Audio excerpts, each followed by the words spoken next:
Hello C E T aspirants, welcome to the new video. ಈ ವಿಡಿಯೋದಲ್ಲಿ C E T results ಯಾವಾಗ ಅಂತ ನೋಡೋಣ. ಈ ದಿನದ ನ್ಯೂಸ್ ಪೇಪರಲ್ಲಿ ಹೇಳಿದ್ದಾರೆ ಮೇ 20th ಒಳಗಡೆ ಸಿ ಇ ಟಿ ರಿಸಲ್ಟ್ಸ್ ಬರುತ್ತೆ ಅಂತ.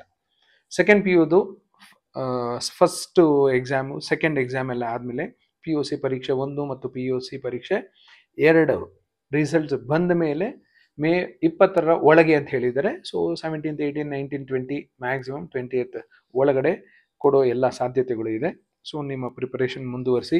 ಯಾರಾದರೂ ಪಿ ಯು ಸಿ ಪರೀಕ್ಷೆ 1 ಬರೆಯೋರಿದ್ರೆ all the best. P U C ಪರೀಕ್ಷೆ 2 ಪ್ರಿಪೇರ್ ಆಗ್ತಾ ಇರೋರು ಅವ್ರಿಗೂ ಅಷ್ಟೇ ಆಲ್ ದ ಬೆಸ್ಟ್. ಕೆಲವರೆಲ್ಲ ನೀಟ್ ಎಕ್ಸಾಮ್ ತಗೊಳ್ಳೋರು ಇರ್ತೀರಾ, ಅವ್ರಿಗೂ ಗುಡ್ ಲಕ್, ಚೆನ್ನಾಗಿ ಮಾಡಿ. ಇನ್ನು ಕೆಲವರು ಕಾಮೆಡ್ಗೆ ಎಕ್ಸಾಮ್ ತಗೋತಿರ್ತೀರಾ, ಸೊ ಅವ್ರಿಗೂ all the best. May 10th ಏನೋ ಇರಬಹುದು ಎಕ್ಸಾಮು.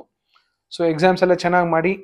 ಹಾಗೆ ಎಕ್ಸಾಮ್ಸ್ ಎಲ್ಲ ಮುಗಿದ ಮೇಲೆ don't waste time, get prepared for the counselling. ನಿಮ್ಗೆ ಯಾವ್ಯಾವ್ದು ಇಂಟ್ರೆಸ್ಟ್ ಇದೆ ಕಾಲೇಜಸ್ಸು ಅದ್ರ ಬಗ್ಗೆ ಎಲ್ಲ ಸ್ಟಡಿ ಮಾಡಿ ನಿಮ್ಮದೇ ಆದ ಒಂದು ಪ್ರಯಾರಿಟಿ ಲಿಸ್ಟ್ ಅರೇಂಜ್ ಮಾಡ್ಕೊಳ್ಳಿ. ಲಾಸ್ಟ್ ಮೂಮೆಂಟಲ್ಲಿ ಕನ್ಫ್ಯೂಷನ್ಸ್ ಇರೋದಿಲ್ಲ. So all the best. Thank you.